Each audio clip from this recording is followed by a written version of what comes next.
to take charge of the situation before the cashier comes out. But under normal circumstance, drivers are supposed to be behind their wheels throughout this process, so that in the unlikely event of any mishap, then the driver can also move the van away from danger.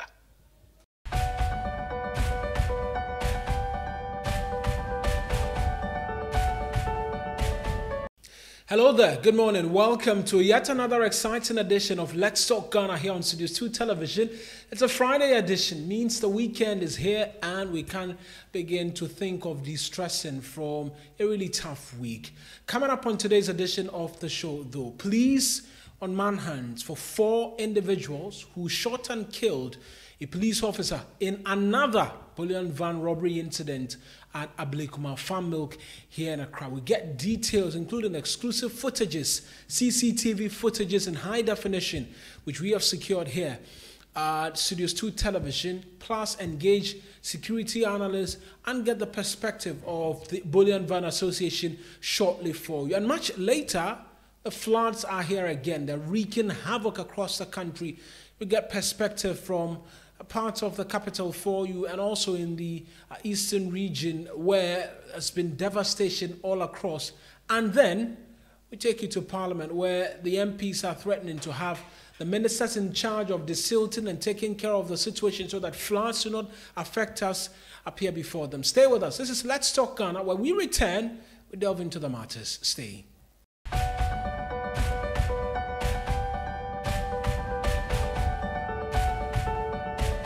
Right then, you're welcome back to Let's Talk Ghana here on Studios 2 Television. This is the show where we put Ghana first in all of our conversations, and as every Mondays, Wednesdays and Fridays, and we always love to hear from you, so leave a comment for us.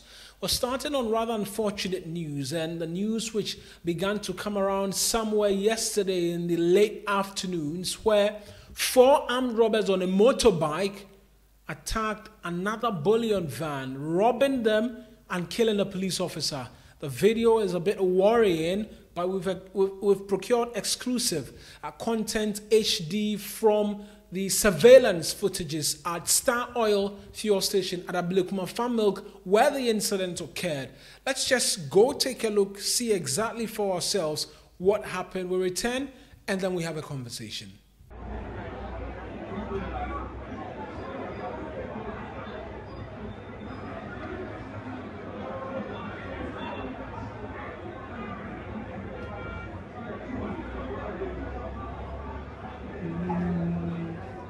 So, you opened the policeman's door and you shot his first target.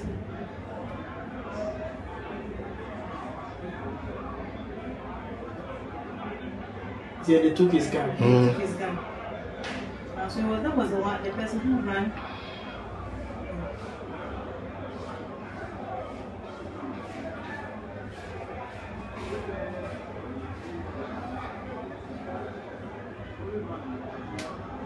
One, two, three.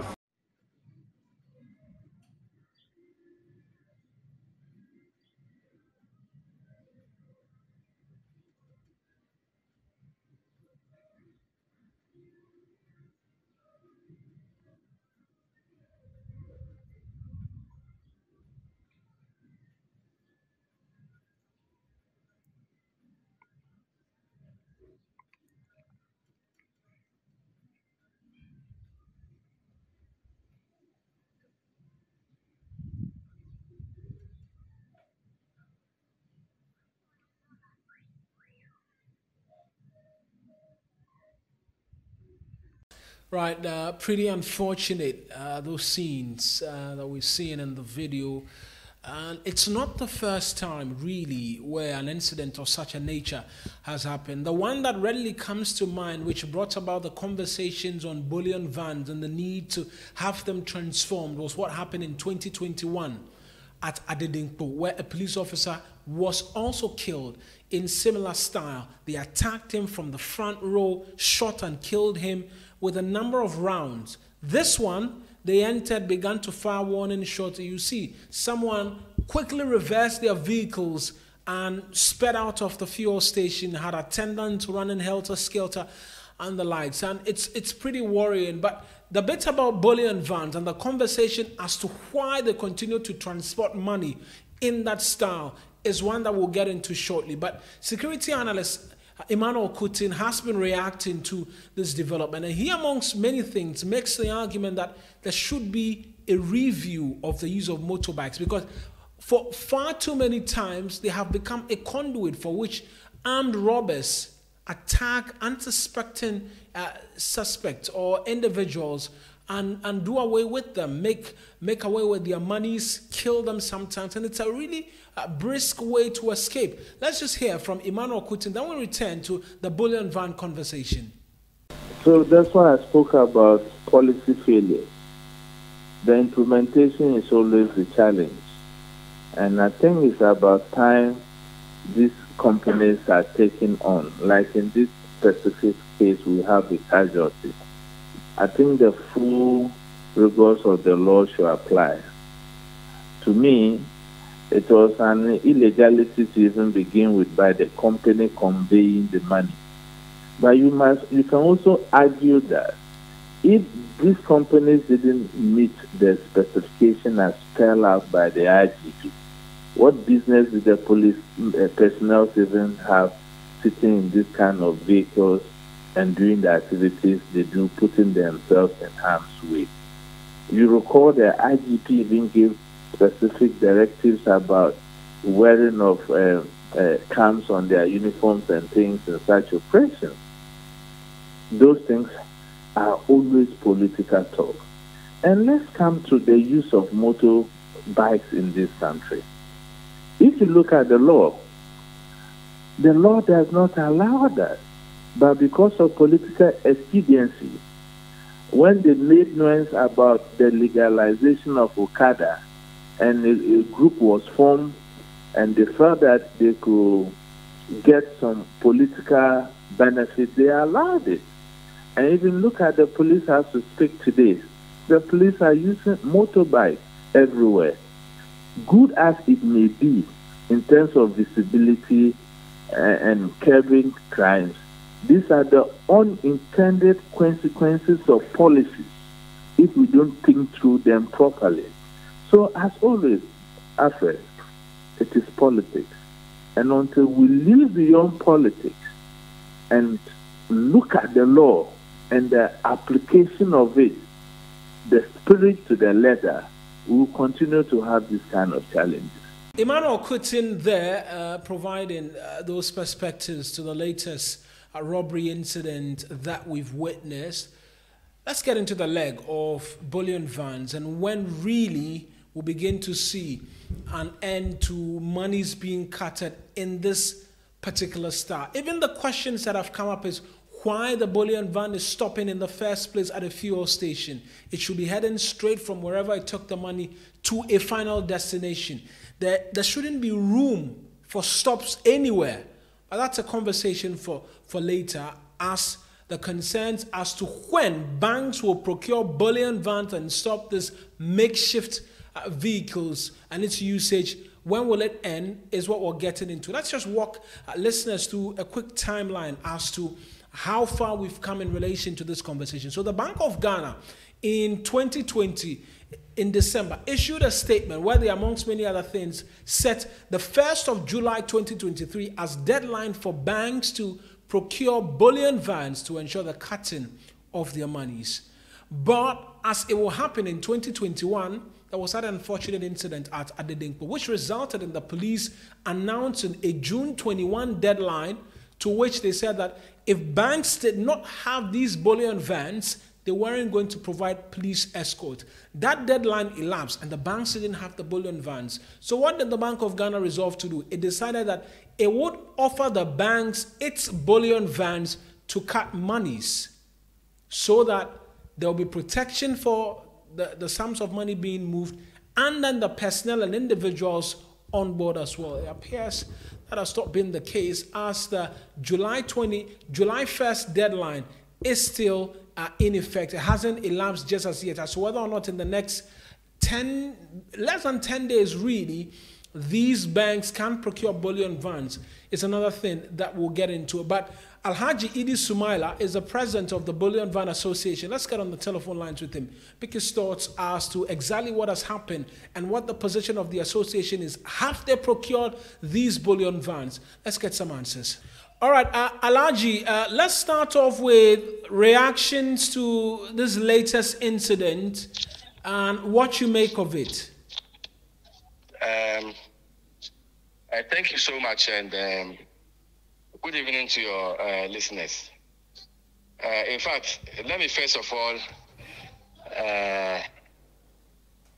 express my condolence to the family of the bereaved policeman and also to the police service in general. I would also like to express my condolence to the management and staff of Agate Maboot Company Limited. In fact, this incident is so unfortunate, and I've been well aware of the fact that the police have taken charge of the case and they are handling it.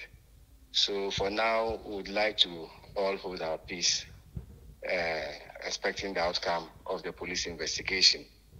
I am also very confident in the police service, especially with their investigative skills. And it's my hope that the perpetrators of this barbaric act will be brought to book very soon. But in terms of actions that were supposed to be seen, which would have dealt with unfortunate circumstances like this, banks are supposed to be procuring bullion vans. It does appear that they've not procured them despite the deadline elapsing in about 9 days. Thank you very much, my brother. I wouldn't want to hold a brief for the banks. But one thing I'll say for a fact is that the procurement of armored bullion vans actually goes through a process. Because before even banks are allowed to bring in the vans, they have to apply to the Interior Ministry. Right. And then they have to go through a very rigorous procedure there before they get the clearance, and also go and place their order. Once you place your order, the chassis will be brought to the company for retrofitting. That also takes a lot of time. And then after that, when the vehicle is going to be brought into the country, several processes will have to be gone through before the vehicles are exported. And when it comes, the police will take charge. National security will be part, Interior will be part, Bank of Ghana will be part, before the vehicles are eventually released to the end user. So it's not a one-day process. Right, so I will say that without holding brief for the banks, I know they are all working towards getting the vans. We've just gone through the processes. We've just gone through the processes as at December 2020, when the Bank of Ghana announced the July 1 ultimatum to have banks procure the bullion vans. It will be 3 years, nearly 3 years. Yeah. All of these processes cannot be done within the 3 years? I think that a lot of progress has been made. We as the security companies providing CIT services have actually engaged with our bankers. We have had very meaningful discussions with them, and I can say for a fact that most of the banks, to the best of my ability, have procured the vans on our behalf. So you will notice that lately there are several armored bullion vans fit for purpose on our roads.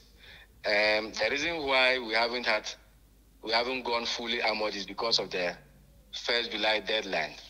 I know, speaking for my members, that we so far have about 150 vans into the country. 150 fully fitted bullion vans belonging to our members. I know Montran is there. I know Agate is there. I know G4S has a few. I know Scone Security is there. So several vans have, but that is not to say that it is enough.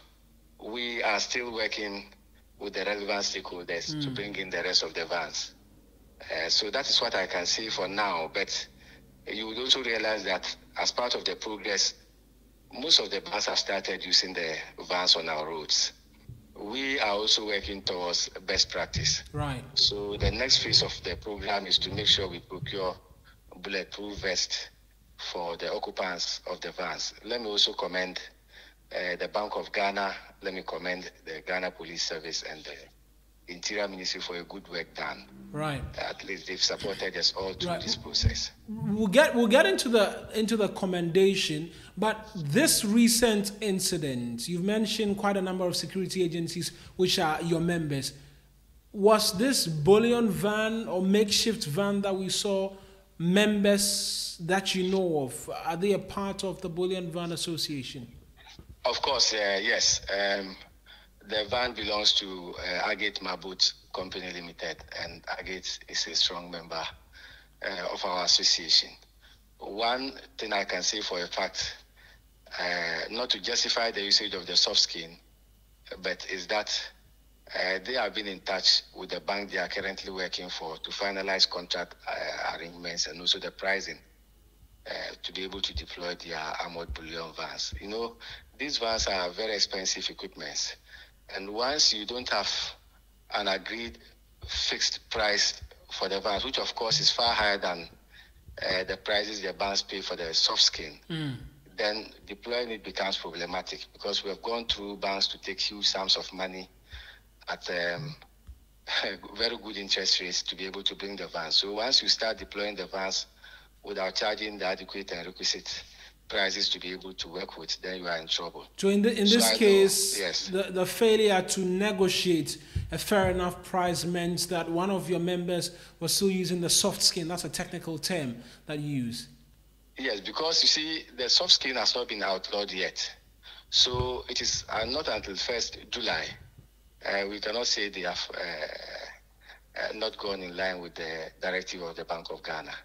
It is only after 1st July that we can say that the soft skins have been outlawed. So essentially no laws have been broken in the manner in which the money was being transported. No, you see, your question is actually very distinct, because once criminals have been involved, life is lost, right, and monies have been taken away. Certainly laws have been broken. Yeah. But the vehicle that is in question is what I'm referring to. Yeah. Because that is the vehicles we've been using. I mean, that's where my question was based on, that in terms of the transporting of the monies and the vehicle that was used, because the soft skins have not been, the laws have not revoked its usage, no law was broken. To the best of my ability, that is what we've been using. So not until after 1st July, I think that we have several vehicles belonging to companies that are on our streets that are soft skin. Right. And so it's only until after 1st July. And I can say for a fact that Agate has also imported some of the armored bullion vans that they are using for other banks. Right. So it is just a matter of time that we'll hit 1st July and these soft skins will be taken out of our roads. Right. Alhaji, what is the standard procedure for carting or transporting money from one destination to the other? Because there are questions being asked as to the decision to make a stop at a fuel station. What's the process? Well, I'm here to meet the MD of Agate for a complete brief of what actually transpired, maybe by tomorrow. For now, I've had telephone discussions with him, and certainly he's also working with the police and cooperating with them as far as their investigations are concerned. So I haven't had time to discuss with him. So I don't exactly know what transpired at the filling station. But the actual procedure is that once you've been taxed, given a contract to pick cash on behalf of the bank, then you agree with the client what time you have to come and pick the money. And once you fix the time, then you make sure your van is there, policeman is escorted. And you see, actually, the police is supposed, after the van is parked, to alight and then take control of the environment or the surroundings. Then the cashier comes out to take the money and the escorts. And then when the money is counted and certified, then the cashier brings the money into the bullion of the vehicle under strict police supervision, and then they can move on to their next point of collection. So if anything is to go by, if they make a stop anywhere, the police is to come down and take charge of the environment. Yeah, that is of course the case. The standard procedure. Yes, but in this case, the van hadn't even stopped, because I've seen some videos which I don't want to speak to, which I don't want to rely on. But you will notice that the van hadn't stopped. So the argument can be made that it was a bit stationary. It was a bit stationary. It hadn't stopped. Right. So if it had stopped, then certainly the policeman would have come out to take charge of the situation before the cashier comes out. But under normal circumstance, drivers are supposed to be behind their wheels throughout this process, so that in the unlikely event of any mishap, then the driver can also move the van away from danger. I know it's early days here. That's what we're seeking to get an understanding, because some of these questions are coming up. What is the standard procedure? Should they be making a stop to buy fuel or get groceries or anything when there's money on board? No. Actually, at the fuel station, they were to pick cash belonging to the fuel. Is it Star? What's the name of the fuel station? They were to pick cash on behalf of the bank at the fuel station. Then they stop. No, once we set off, you are not supposed to even park to eat. No, we are not supposed to park to buy food. Then Alaji, not to pin you to the wall, because I'm not seeking to do that. We're just seeking to get an understanding of what the procedure is like. If they were to receive cash, then it means they were likely expected to make a stop, and then that's when, per the procedure you're explaining to us, the police would have to take charge of the area. Yes. Rather unfortunate, but it does appear that the amateur videos that we're seeing now doesn't quite point to that or suggest that. No, the vehicle was still in a reverse gear. It was moving backwards when the people pounced on them. Right. I believe they took them unawares, based on the video I saw. Right. Yes. Right then, Alaji. So, just to end the conversation, in conclusion, it is the case that over 100 bullion vans fully fitted are already in the country, which you're operating, but you're waiting just for July 1, and then we'll see these soft skills. We have started operating some, but if we haven't had a fully fitted contract, then certainly we can't move the vans. But most banks have actually signed good contracts with the companies, and we are using them. You can see them on the roads. Right. One thing is that from now on, all the vans are going to be clearly marked in the brand of the company. Right. Because these are security issues. And then the association also is trying to design a sticker so that every company will have the sticker of the association to in addition show that you belong to the addition to show that you belong to the association. There are several procedures we are working with the stakeholders to establish. Once that is done, then certainly there will be sanity on our roads in the CIT sector. Alaji, I appreciate that you could provide these insights for us. I'm sure we'll be coming to you again pretty shortly. Thank you so much, and I very well appreciate it. God bless you. Right then. That's Alhaji Idi Sumaila providing those details there for us. Opens our minds to the world of what it is that should happen and then the expectations from there. We'll go on a short break. When we return, we talk flooding because it's claimed a number of lives and MPs are demanding some action. Stay with us. This is Let's Talk Ghana.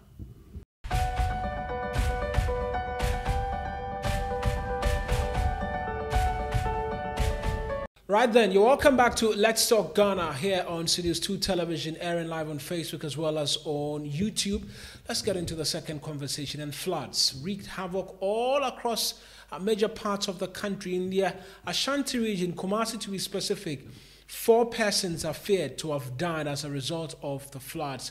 On Wednesday, it was chaotic in the capital, of Fankor area to be specific, where as at yesterday, video footages which we've secured here at Studios 2 TV still show that there were flood waters on the street. Let's just go see for ourselves what the situation was like, and let's return shortly.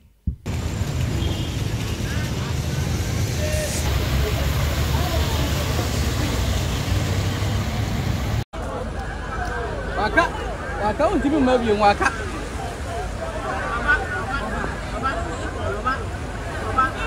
Oso ba.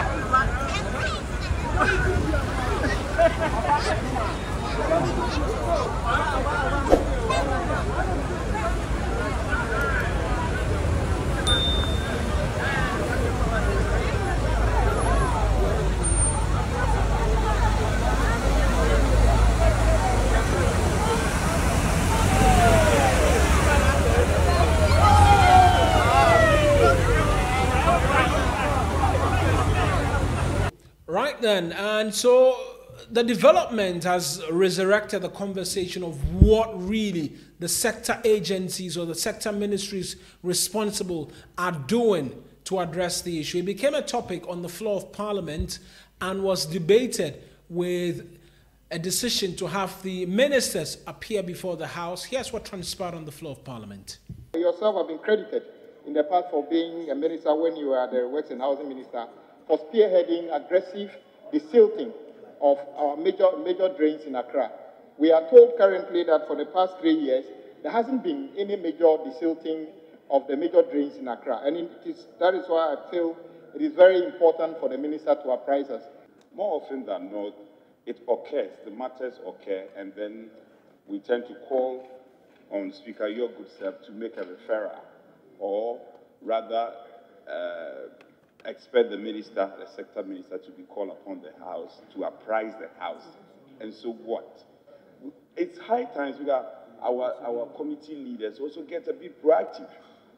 These disasters have been occurring. I mean, sparingly, but it's been occurring in various places.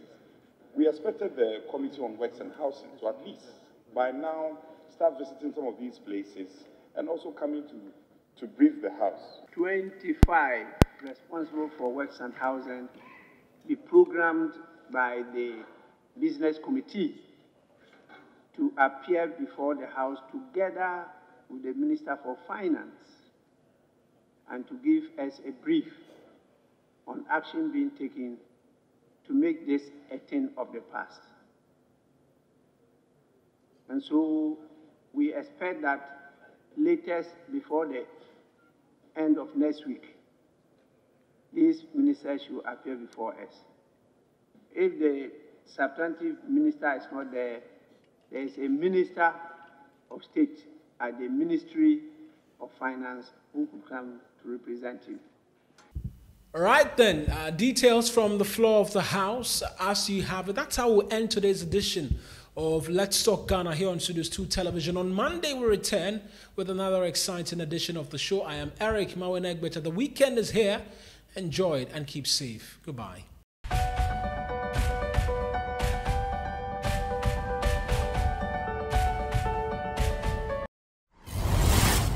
Studios 2 TV.